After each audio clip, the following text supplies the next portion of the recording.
Jama'a assalamu alaikum. Sunana SP Abdullahi Haruna Kiyawa, jami'in hulɗa da jama'a na rundunar sanan jihar Kano. Biyo bayan umarnin babban sufeto general na 'yan sanda na ƙasa, IGP Alkali Baba Usman, PSC Daga NPM FDC da kuma ƙudurin mai girma kwamishinan 'yan sandan jihar Kano CP Sama'ila Sha'ibu Dikko FSI, wato umarni da ƙuduri na tabbatar da tsaro da zaman lafiya a wannan jihar tamu ta Kano mai albarka, da aiki kafada da kafada tare da sauran jami'an tsaro da kuma al'umma. Ubangiji Allah madaukakin sarki ya ba mu nasara.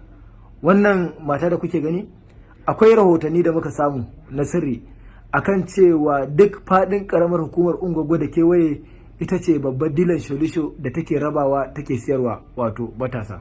Bayan samun wannan rahotanni, kwamishinan 'yan sanda ya tada 'yan sanda na Operation Pop Ada, wato na kankace kwabo, a ƙarƙashin jagorancin DPO na Ungwaggo SP Murtala Muhammad Fagam, tare da bashi umarnin lalle a tabbatar da cewa an kama wannan matar, wanda na farko aka gayyace ta. Lokacin da aka gayyato ta ba a same ta da komai ba, wanda aka yi mata tambayoyi ta tabbatar da cewa tana sai da wato sholisho din, wanda aka kira mai unguwa da manya na unguwa aka zauna da ita, aka rubuta a rubuce akan cewa ta daina wato wannan sauga ta sayar da wannan kayan maye. Bayan wannan abu ya faru, sai muka ci gaba da samun bayani daga wurin al'umma da kuma waɗanda muke kama daga wurare daban-daban, sai su ce ai a gidanta ma suke zuwa, wato suke siyan wannan sholisho. Wannan ce ta sa aka ci gaba da aiki, wanda kuma aka kai ga nasarar kamata. Bayan an kamata da waɗannan abu da kuke gani a hannunta guda 35, wanda ta tabbatar da cewa fa ai bayan kamun da aka yi mata na farko ita fa ta ki haƙura, ta ci gaba da siyarwa. To gaskiya kama wannan da kuke gani ba karamin nasara bane, saboda labarin da muka ji da yadda take da al'umma da wanda suke zuwa su siya wannan abu a gurinta. Bayan mun kama ta, wato mun yi kokari da yunkurin kama wanda yake kawo wannan, wanda dama ta tabbatar mana da cewa waya suke haduwa, wanda bincike nuna mana cewa da ya ji an kama ta ya tsallake ya bar kasar, dama zuwa yake yi wato daga wata jihar, to da ji an kama ta ya bar jihar sannan ya tsallake mana. Za a rahotannin da muke samu an ce ma gaba ɗaya ta tare nasa wato ya bar kasar. Ita dai gata za ku je daga bakinta. Ki mun magana da ƙarfi. To dama zuwa yake. A tsaya mana. Tsaya. Me sunanki? Sunana Jamila Abdullahi. Da ƙarfi. Sunana Jamila Abdullahi. Shekarun ki nawa? 30. A ina yake da zama? Kwana Ungwaggo. Kina da aure? A'a. Na'am? A'a. To ba mu labari, me abun a hannunki wannan? Sholisho ne. Na'am? Sholisho. Me ake da shi? Sha. To ba mu labari, me kike yi da shi? Siyarwa.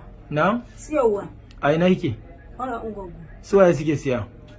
Da 'yan kwana Ungwaggo, 'yan mayanka, 'yan mutara. A ina suke zuwa siya? A gidana. To kin kai shekaru nawa kina yi? Zan yi wata 5. A gaskiya fa kin san fa wancan lokacin da aka kira ki ma kin san dadewar da aka yi. Shekara nawa? Kin shekara nawa? Zan yi shekara 2. To nawa kike siyarwa, nawa kike so a katan din? Katan? 1,500. Kina siyarwa nawa? Ina sawa 2,400. To ya aka kike samun su?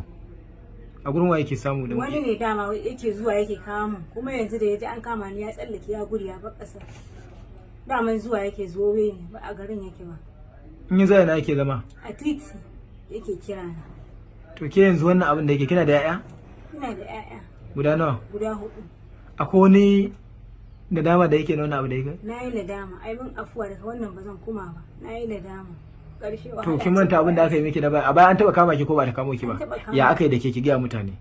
Na ce na daina, ai mun afuwa kuma aka yi mun, amma yanzu daga wannan dai akwai mun afuwa. To me kai kin ce kin daina kika dawo? Daga wannan insha Allah. Wancan lokacin an yi miki tambayoyi haka? A'a. To alhamdulillah kamar yadda kuka ji, yanzu haka dai kwamishinan 'yan sanda ya bada umarni a gudanar da bincike na kwakwaf. Saboda haka za mu yi amfani da wannan dama na farko mu gode al'umma, musamman wanda suka bamu rahotannin akanta, kuma muka bibiya muka tabbatar da cewa rahotannin na gaskiya ne, kuma ubangiji Allah madaukakin sarki ya kai mu ga nasara. Iyaye ana kula sosai da me yake faruwa a cikin gidajensu, sannan mata da suke kokari su sa irin kansu a irin waɗannan aikata laifuka, to ba wanda za a bari. Duk wanda bai fito ya ce ba za a zauna lafiya ba, zai bata yayan wasu, to ko shakka babu mu matsayin mu na jami'an tsaro za mu yi abin da ya kamata domin tabbatar da zaman lafiya da tsaro a wannan jiha tamu ta Kano mai albarka. Mun gode. Sannan an ga wani motsi ko hanzari na irin waɗannan, a yi ƙoƙari a kira mata lambobin waya kamar haka.